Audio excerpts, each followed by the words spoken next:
Capítulo 7. A tendência do subconsciente é para a vida. Cerca de 90% de nossa vida mental se passam no subconsciente. Assim, os homens e mulheres que deixam de utilizar-se desse poder maravilhoso vivem dentro de estreitos limites. Os processos subconscientes são sempre construtivos e dirigidos para a vida. O subconsciente é o construtor do seu corpo e mantém todas as suas funções vitais. Está em funcionamento 24 horas por dia e nunca dorme. Está sempre tentando ajudá-lo e procurando preservá-lo de qualquer dano. A sua mente subconsciente está em contato com a vida infinita e a sabedoria ilimitada, e seus impulsos e ideias estão sempre voltados para a vida. As grandes aspirações, inspirações e visões de uma vida melhor e mais nobre saem do subconsciente. As suas convicções mais profundas são aquelas com as quais você não pode argumentar racionalmente, pois não se originam de sua mente consciente, vêm de sua mente subconsciente. O seu subconsciente fala-lhe através de intuições, impulsos, pressentimentos, sugestões, anseios e ideias, e está sempre a dizer-lhe que se erga, distinga-se, cresça, avance, aventure-se e se alce a novas alturas. O impulso de amor e o de salvar vidas alheias vem das profundezas do seu subconsciente. Por exemplo, no grande terremoto seguido de incêndio de São Francisco, a 18 de abril de 1906, inválidos e paralíticos que há muito estavam confinados às suas camas levantaram-se e realizaram alguns dos mais extraordinários feitos de bravura e resistência. O desejo intenso de salvar outras vidas a qualquer custo jorrou de dentro deles e a mente subconsciente reagiu de acordo.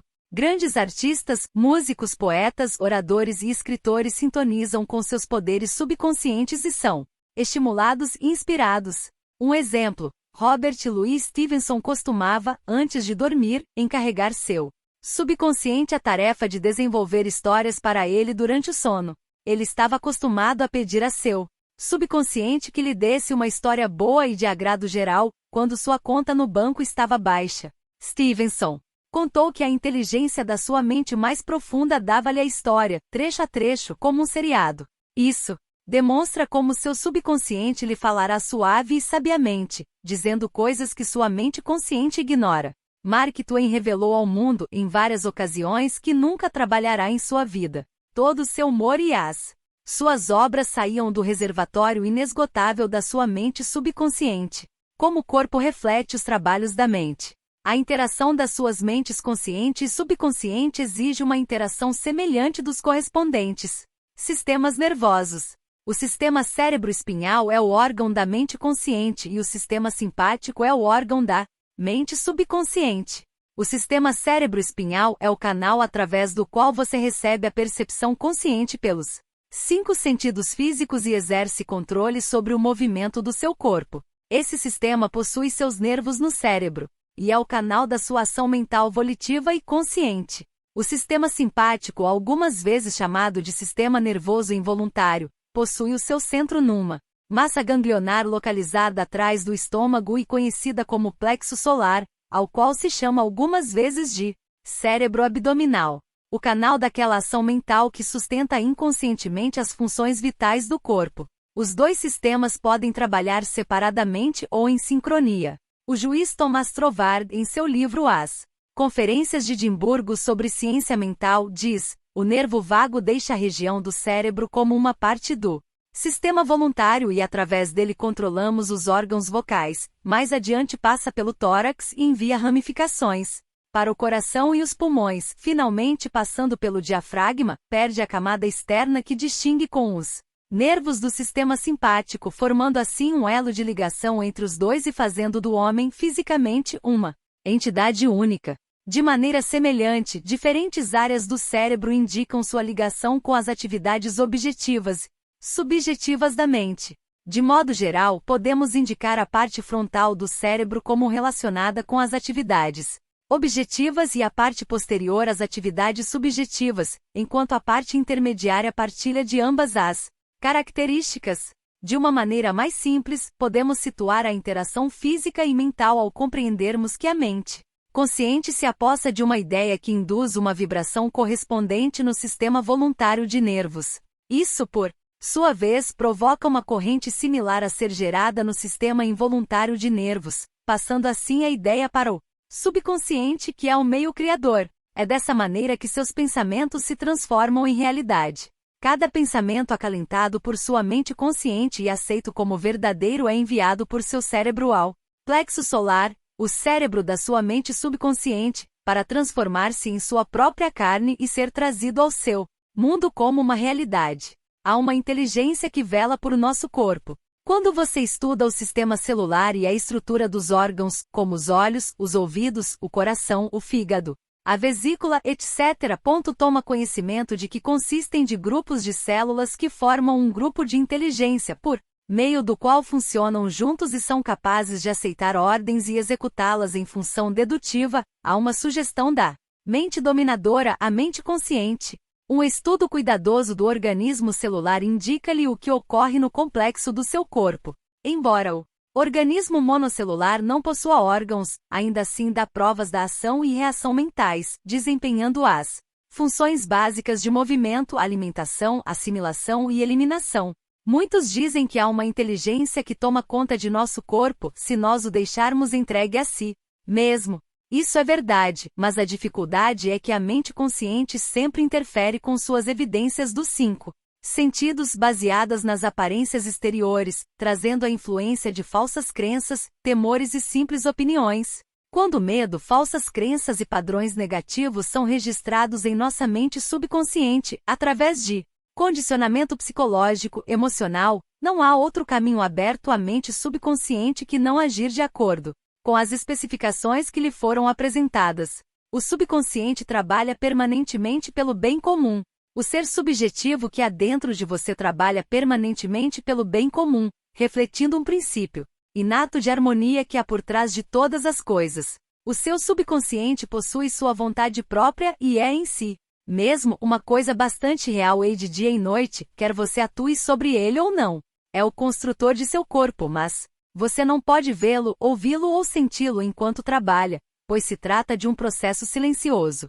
Seu subconsciente possui vida própria e está sempre voltado para a harmonia, saúde e paz. Esta é a sua norma divina, procurando expressar-se através de você em todas as ocasiões. Como o homem interfere com o princípio inato da harmonia? Para pensar correta e cientificamente, devemos conhecer a verdade. Conhecer a verdade é estar em harmonia com a infinita inteligência e o poder do seu subconsciente, que está sempre voltado para a vida. Cada pensamento ou ato que não é harmonioso, seja por ignorância ou intencionalmente, resultará em discórdia e limitações de toda espécie. Os cientistas já constataram que construímos um novo corpo de 11 em 11 meses, portanto, do ponto de vista físico, temos realmente apenas 11 meses de idade. Se você constrói um corpo imperfeito com pensamentos de medo, raiva, ciúme e má vontade, o único responsável será você mesmo. Você é a soma total de todos os seus pensamentos. Mas você pode evitar os pensamentos e imagens negativas. O caminho para libertar-se da escuridão é a luz, o meio de superar o frio é o calor, a maneira de suprimir os pensamentos negativos é substituí-los por bons pensamentos. Procure o bem, e o mal desaparecerá. Porque é normal ter saúde e vitalidade e ser forte. A doença é uma anormalidade. A criança normal vem ao mundo com saúde perfeita, todos os seus órgãos funcionando normalmente. Esse é o estado normal, e deveríamos permanecer pela vida afora com saúde e vitalidade. O instinto de conservação é o mais forte instinto da natureza humana, constituindo uma verdade poderosa, sempre presente e constantemente em ação, inerente à própria natureza humana. É óbvio, portanto, que todos os nossos pensamentos, ideias e crenças devem possuir força maior quando estão em harmonia com o princípio da vida inato que há em nós e que está sempre procurando preservar-nos e proteger-nos. Por isso é que as condições normais podem ser restauradas com maior facilidade e certeza do que podem ser induzidas as condições anormais. É anormal estar doente, significa simplesmente que você está indo contra a corrente da vida e pensando negativamente. A lei da vida é a lei do desenvolvimento. Toda a natureza testemunha o funcionamento dessa lei, expressando-se silenciosa e constantemente através da lei do crescimento. Onde há desenvolvimento deve haver vida, onde há vida deve haver harmonia, e onde há harmonia deve haver saúde perfeita. Se seu pensamento está em harmonia com o princípio criador do seu subconsciente, você está sintonizado com o princípio inato da harmonia. Se tem pensamentos que não estão em consonância com o princípio da harmonia, esses pensamentos aderem a você, atormentam-no, preocupam-no e finalmente trazem doenças e mesmo, possivelmente, a morte se persistirem. Na cura das doenças, você deve aumentar o influxo e distribuição das forças vitais do seu subconsciente, através de seu sistema. Isso pode ser realizado com a eliminação dos pensamentos de medo, ansiedade, ciúme, ódio e todos os outros pensamentos destrutivos que tendem a arrebentar e destruir seus nervos e glândulas, tecidos do corpo, que controlam a eliminação de todo material sem utilidade. A cura do mal de Pot. Na revista Nautilus de março de 1971 há um artigo sobre um garoto que sofria do mal de Pot, tuberculose da espinha, e que teve uma cura notável. Chamava-se Frederick Elias Andrews, de Indianápolis. Hoje é ministro da Igreja Unidade do Cristianismo na cidade de Kansas, no Missouri. O médico declarou-o incurável. Ele começou a rezar e de um menino paralítico e todo curvado, caminhando sobre os joelhos e as mãos, transformou-se em um homem forte, desempenado e bem formado. Criou sua própria afirmação, absorvendo mentalmente as qualidades de que necessitava. Várias vezes por dia, afirmava repetidamente: sou perfeito, de boa saúde, forte, vigoroso, simpático, harmonioso e feliz. Perseverou nessa oração, informando depois que eram as últimas palavras que seus lábios pronunciavam à noite e as primeiras que pronunciavam pela manhã. Rezava também pelos outros, emitindo pensamentos de amor e saúde. Essa atitude mental e a maneira de rezar revertiam-lhe aumentadas várias vezes. Sua fé e perseverança foram recompensadas. Quando pensamentos de medo, raiva, ciúme ou inveja desviavam-lhe a atenção, reagia imediatamente concentrando-se em sua afirmação mental. Sua mente subconsciente reagiu em conformidade com o seu pensamento habitual. É esse o significado da afirmação que se lê na Bíblia: vai, a tua fé te salvou. S. Marcos, 10h52. Como você pode ser salvo pela fé em seus poderes subconscientes? Um jovem que assistia às minhas conferências sobre o poder de cura da mente subconsciente tinha um grave problema no olho, o qual, segundo seu médico, precisava ser operado. Ele disse para si mesmo: meu subconsciente fez meus olhos e pode curá-los. Todas as noites, antes de cair no sono, entrava em estado de sonolência e meditação, vizinho ao próprio sono. Sua atenção era imobilizada e focalizada no oculista. Imaginava o médico à sua frente e ouvia-o, ou imaginava ouvir, dizendo claramente: aconteceu um milagre. Visualizava essa cena todas as noites, durante 5 minutos ou mais, até cair no sono. Ao fim de 3 semanas foi procurar novamente o médico que o examinara e ouviu-o dizer: um milagre. Que aconteceu? O jovem impressionou sua mente subconsciente, usando o médico como um instrumento ou meio de transmitir a ideia e convencer-se de sua realidade. Através da repetição, da fé e da esperança impregnou o seu subconsciente com a ideia da cura. O seu subconsciente fez seus olhos possuía, portanto, o padrão perfeito para eles e tratou de curá-los. Este é outro exemplo de como a fé no poder de cura do subconsciente pode salvá-lo. Pontos a destacar. 1. O seu subconsciente construiu o seu corpo e está em funcionamento 24 horas por dia. Você interfere com seus padrões de vida, tendo pensamentos negativos. 2. Encarregue seu subconsciente da tarefa de encontrar uma resposta para qualquer problema antes de dormir, e a resposta será encontrada. 3. Vigie seus pensamentos. Cada pensamento aceito como verdade é enviado pelo cérebro ao seu plexo solar, o cérebro abdominal, e trazido ao seu mundo exterior como uma realidade. 4.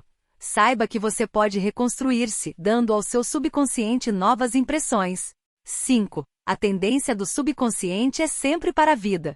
Seu trabalho é com a mente consciente. Alimente o subconsciente com premissas verdadeiras. Seu subconsciente está permanentemente reproduzindo, de acordo com seus padrões mentais habituais. 6. Você constrói um novo corpo em 11 meses. Mude seu corpo, mudando seus pensamentos e mantendo-os mudados. 7. O estado normal é a saúde. A doença é uma anormalidade. Existe um princípio inato de harmonia. 8. Pensamentos de ciúmes, medo, preocupação e ansiedade arrebentam e destroem seus nervos e glândulas, trazendo doenças mentais e físicas de toda espécie. 9. O que você afirma conscientemente e sente como verdadeiro manifestar-se-á em sua mente, corpo e vida externa. Afirme o bem e passe a gozar a alegria de viver.